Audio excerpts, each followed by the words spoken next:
네,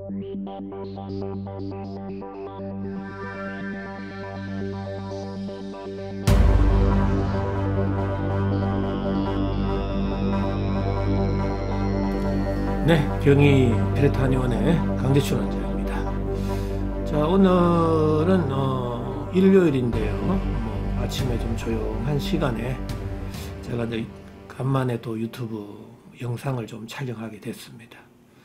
오늘은 이제 두피 지루성 피부염에 대해서 좀 왜 발생하는지, 또 여러 가지 증상들이 있잖아요. 그 증상 하나하나 또 왜 지루성 피부염과 동반해서 나타나는지, 또 우리가 어떻게 치료해야 되는지, 그런 또 치료 시 주의해야 될 사항들이 또 뭔지, 이런 거에 대해서 좀 꼼꼼하게 우리가 한번 따져보겠습니다. 자, 요즘에 저는 이제 네이버 블로그를 하고 있는데요. 이제 블로그의 내용을 가지고 동영상을 한번 만들어 봤습니다. 시간이 많아서 또 찬찬히 읽어볼 수도 있는데, 제가 하나하나 꼼꼼하게 또 설명해 가면서, 동영상을 보는 것도 또 괜찮겠다 싶어서 한번, 포스팅도 하고 또 동영상도 같이 올리고 있습니다. 한번 차근차근하게 한번 좀 살펴보겠습니다. 자, 두피 지루성 피부염, 가려움증, 탈모까지 동시치료법 소개라는 제목으로 한번 제가 설명을 해드리겠습니다. 자, 이 내용들은 항시 저는 세포열 에너지 대사적인 관점, 피레토 세라피적인 관점이라 그랬죠. 그걸 바탕으로 설명을 하고 있다라는 거. 우리가 지금 현대의학의 세균과 바이러스적인 관점, 영양학적인 관점에서 바라보면 전혀 이해가 안 됩니다. 이 모든 질병 하나하나가 우리가 이해가 될 때 또 치료가 되는 거죠. 근데 이해가 안 되고 약만 쓴다? 그는 저는 있을 수 없다고 생각합니다.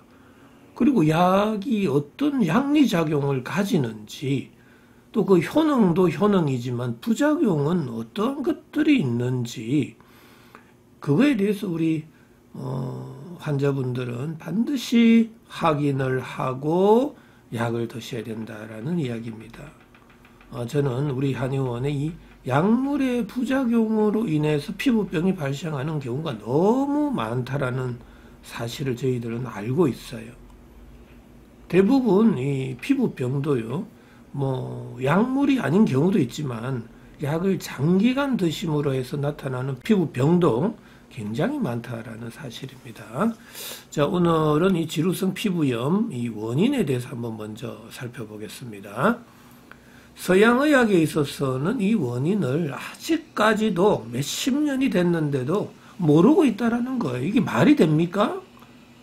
아니, 그렇게 수백만 명의 연구원들, 의료인들이 있는데도 왜 그걸 모르냐고요. 왜 지루성 피부염의 염증이 왜 발생하고 있는지도 모르고 있다라는 이야기예요. 한번 잘 살펴보세요. 인터넷에 들어가서. 왜 염증 하나 원인을 찾지 못하는 거죠? 세균과 바이러스입니까? 그렇지 않다라는 거예요. 정말 답답하지 않습니까? 만약에 제가 환자라면 정말 답답할 것 같아요. 그리고 염증 치료한다고 스테로이드 제제나 항생제나 그러니까 쓰잖아요. 그러면 또 효과는 찍방이에요. 효과는 좋은데 왜 치료는 안 되냐고요. 그것도 이해가 됩니까? 약을 드시면서도 이해가 돼요? 정말 답답합니다. 자, 저 같은 경우에 있어서는 제가 23년 전에 이 피레토 세라피를 개발한 사람이라고요. 그래서 저는 이 지루성 피부염을 심부 온도의 저하에 의한 피부 온도의 상승 결과로 발생했다라는 게 저의 이론입니다. 차근차근 그거에 대해서 한번 설명을 좀 드려보겠습니다.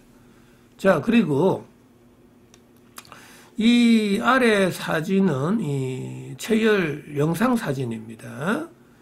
그래서 이걸 보시면은 거의 대부분 두피나 상체 쪽으로 열이 많이 쏠린 걸 알 수 있어요. 이 증상들을. 당연히 이 두피에도 연설과 각질, 비듬들이 많이 생기고 있습니다. 이제 심해지게 되면 이 원형 탈모라든지 탈모까지 생겨요. 자, 대표적인 증상을 한번 보죠. 이 대표적인 증상을 가지고 우리는 하나하나를 이해를 해야 되고, 그거에 의해서 우리는 왜 발생했는지 그 염증의 원인을 찾아야 된다라는 이야기예요. 저 같은 경우는 이 증상을 굉장히 중요하게 여깁니다. 이 증상을. 자, 제일 먼저 지성 피부, 농포 이런 게 왜 발생했냐고요. 그럼 지성 피부는 왜 생기는지, 농포는 왜 생기는지, 그걸 아셔야 될 거 아니에요. 그것도 모르고 약을 드십니까? 그냥 증상만 진정이 되면 되는 거예요? 그거 아닙니다. 증상만 진정이 되는 방법은 너무나 많아요. 피부 온도만 내려가면요, 증상은 그냥 진정이 됩니다. 그건 알고 계셔야 돼요. 자, 지성 피부나 농포는 왜 발생했는지 제가 누누이 그랬죠. 제 화면의 그 오른쪽에 보면 저의 그 피레토 세라피의 이론적인 부분들이 지금 설명이 돼 있습니다. 한번 꼭 유심히 살펴보시고요. 근데 신본도가 내려가게 되면 반드시 기억해야 될 게 있습니다. 내 몸에서 이 몸부림이 시작이 됩니다. 내가 건강해지려고. 신본도가 장기간 내려가게 되면 피부 온도가 올라간다. 모공이 닫힌다. 땀의 분비가 줄어든다. 표면 장력은 약해지고 응력이 강해진다. 이 네 가지는 반드시 기억해 주셔야 돼요. 이 네 가지만 이해하신다라면 지루성 피부염도 너무나 이해가 쉽단 말이죠. 자, 한번 설명을 드릴게요. 이 대표적인 증상이 왜 발생하는지를 제가 그 연관성을 다 찾아냈다라는 이야기예요. 자, 이 지성 피부와 농포는요, 신본도가 내려가는 순간 손발끝에서 모공이 닫히는 거예요. 그 모공이 닫힌 이후에 밥을 먹고 활동을 하잖아요. 그럼 열이 그 어디로 갑니까? 열 에너지는 전도, 대류, 복사, 정발 네 가지 타입으로 이동을 하잖아요. 그 이동 루트는 구멍이라는 겁니다. 관절, 마찰이 많은 곳. 그럼 구멍이 많은 곳은 이 상체거든요. 이 상체로 열이 쏠릴 때 모든 내 체내의 분비물도 위로 쏠린다는 거예요. 그게 이 두피나 얼굴 쪽으로 열이 이렇게 쏠리게 되고 그쪽으로 막 노폐물이 방출이 됩니다. 분비가 된다라는 이야기예요. 바로 그때 여러 가지 유지 성분의 지루성의 피부, 지성의 피부가 된다라는 이야기고요. 자, 피부 온도가 올라가게 되면 표면 장력은 약해지고 응력이 강해지거든요. 바로 그때 응력이 강해질 때 윤기성의 증상이 생긴다라는 이야기입니다. 바로 그게 농포가 된다라는 이야기예요. 자, 그리고 신본도가 내려가면 모공이 닫히잖아요. 모공이 닫히게 되면 내 손발끝에서 모공이 닫히거든요. 바로 그때 열이 이 구멍이 많은 상체로 쏠리게 되고 바로 그때 얼굴 두피 쪽으로 열이 쏠릴 때 두피로의 과도한 열 에너지의 쏠림 현상이 바로 그때 피부 온도가 올라가잖아요. 그래서 두피에 염증이 된다라는 이야기입니다. 자, 두피에 염증이 되는 게 바로 여러 가지 두피 질환이 생길 수 있잖아요. 자, 그런 상태에서 모공이 많이 닫히면 내 몸 바깥으로 열이 방출이 안 되거든요. 그때 가려움증이 발생한다라는 이야기입니다. 자, 가려움증 왜 발생하는지 반드시 기억해 주셔야 됩니다. 자, 가려움증은 왜 발생한다고요? 모공이 닫혀서라는 이야기입니다. 지금 이렇게 설명하시는 분이 있어요? 아무도 없습니다. 아무도 없어요. 가려움증은 왜 발생했느냐라고 물으면요, 대답을 못합니다. 저는 신본도가 내려가서 모공이 닫혀서 발생했다라는 이야기예요. 자, 그 다음에 피부 발적, 발진, 악취가 생긴다. 맞습니다. 피부 온도가 올라가니까 그때 발적, 발진이 생기고요. 그 올라간 부위는 산화 속도가 빠릅니다. 그러면은 여러 가지 지성의 노폐물들이 산화가 되면 그때 냄새가 심하게 나타날 수 있다라는 이야기죠. 자, 그 다음에 각질과 비듬. 이거는 또 왜 생길까요? 바로 모공이 닫히면은 피부로의 수분 공급량이 줄어들게 되고 각질 세포 간의 점착성이 줄어듭니다. 물이 없다라면 모든 우주의 물질들은 먼지가 되어버립니다. 붙을 수가 없습니다. 그래서 탈락성의 증상들인 각질, 비듬, 인설들이 생길 수도 있고요. 모근이 피부 온도가 올라가면 모근이 다 상할 수 있잖아요. 그때 또 탈모가 된다라는 이야기입니다. 뭐 탈모나 각질, 비듬이나 다 내 몸에서 떨어져 나가는 현상들이다라고 보시면 되겠습니다. 자, 너무나 이해가 쉽죠? 왜 이 지루성 피부염에 있어서 왜 이러한 증상들이 발생하는지를 정확하게 이해하셔야 됩니다. 그렇지 않고 어떻게 치료를 하시겠다고 생각하시는지 저는 도저히 이해를 못합니다. 자, 이런 거 반드시 기억해 주셔야 되고요.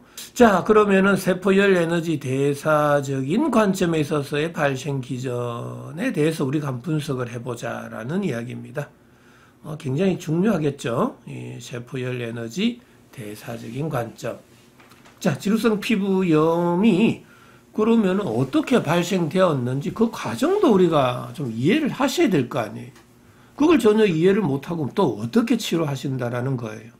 그냥 의사들 약만 믿으면 돼요? 아무 이유도 모르고 그냥 병원에 가서 약만 타서 먹으면 되는 거예요? 그렇게 환자분들이 수동적으로 생각하시면 절대로 안 됩니다.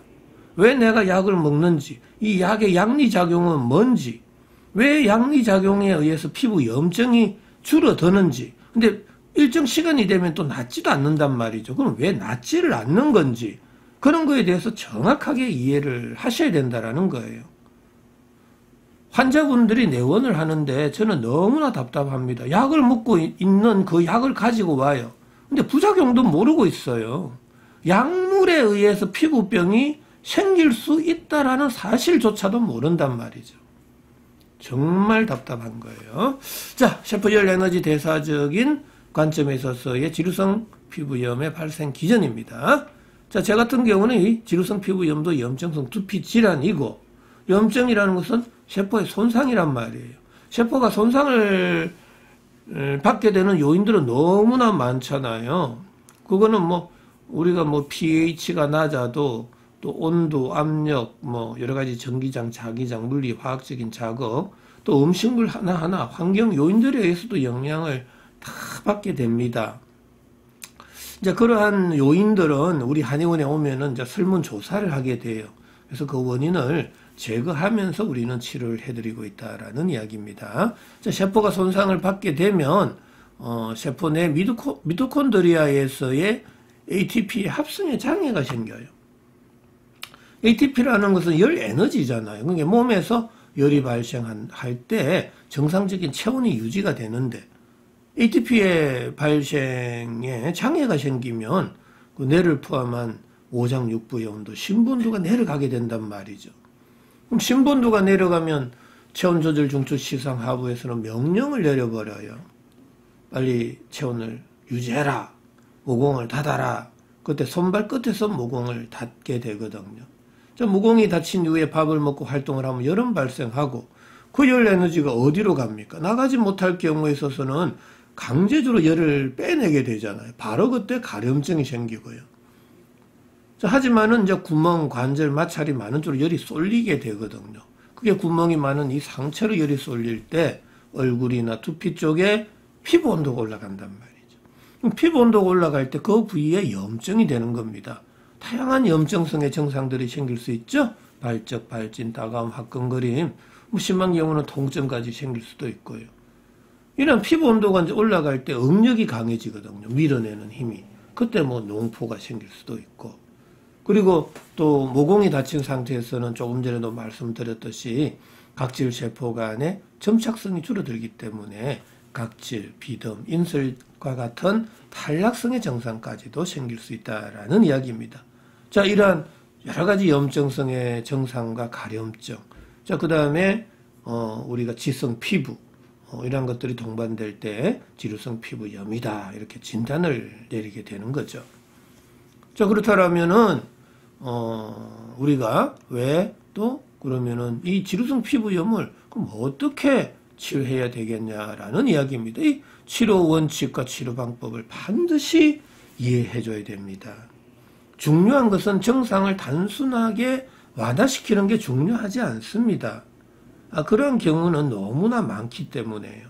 하지만 근본적인 원인을 찾아서 치료를 해야 우리가 병으로부터 해방이 될 수 있거든요. 그렇지 않으면은 이 계속 맴돌아 버립니다. 낫지는 않고요. 자, 그래서 저 같은 경우는 이 3대 치료 원칙을 제시하고 있습니다. 반드시 이 심부 온도는 올려야 된다라는 이야기입니다. 심부 온도. 이 뇌를 포함한 오장육부의 온도입니다. 심부 온도가 올라갈 때 면역력이 증가하게 되고요. 질병과 싸울 수 있는 힘이 생길 수 있다라는 이야기입니다. 심부 온도가 올라갈 때 피부 온도가 낮아지고 모공은 열리게 되는 거예요. 이 심부 온도가 낮아지면 절대로 모공은 열리지 않습니다. 자, 그리고 피부 온도를 낮춰야 염증을 치료해야 될 거 아니에요. 그런데 여기서 또 중요한 게 피부 온도를 낮추기 위해서 심부 온도까지 낮추면 절대로 안 된다라는 사실이고요. 모공은 열어줘야 됩니다. 모공이 열릴 때 열 에너지는 골고루 분산, 방출이 될 수 있어서 피부 온도가 올라가지 않습니다. 그때 염증이 치료될 수 있다라는 이야기입니다. 지금 현대의학에서는 염증이 왜 발생했다고 그래요? 세균과 바이러스로 보고 있어요. 그 이외에도 뭐 자가 면역성 질환이다 이렇게 보고 있는데 뭐 대부분은 세균과 바이러스적인 관점입니다. 그래서 저는 세균과 바이러스보다는 과도한 열 에너지의 쏠림 현상에 의해서 발생되고 있다라는 이야기죠. 자, 그렇다면은 이러한 심부온도 올리고 피부온도 낮추고 모공을 열어주는 방법에 있어서는 한방의 약물요법, 생활요법, 식이요법, 운동요법을 저는 추천하고 있습니다. 우리가 특히 한방의 약물요법에 있어서는 온중산안, 심부온도를 올려주는 방법, 또 청열해독, 피부온도를 낮춰주는 방법, 또 모공을 열어주는 발한 해표 지제의 어떤 발한 해표의 방법, 그러한 방법들을 써서 우리가 심부온도를 끌어올리고 피부온도를 낮추고 모공을 열어서 열 에너지를 전신으로 골고루 분산 방출시키게 되면 지루성 피부염 치료가 그렇게 어렵지 않습니다. 뭐 스테로이드에 비해서 효과는 빠르지는 않아요. 왜? 스테로이드는 효과는 빠른데 낫지 않는다라는 거고요.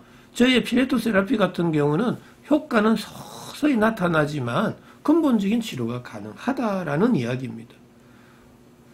자, 오늘은 이 두피 지루성 피부염에 대해서 좀 설명을 드려봤습니다. 우리가 질문이 있으면 꼭 댓글로 좀 달아주시고요. 이 지루성 피부염에 대해서 외국 정부 사이트도 있어요. 제가 이 밑에다가 이렇게 첨부를 해놨으니까 한번 또 찾아서도 한번 들어가 보세요.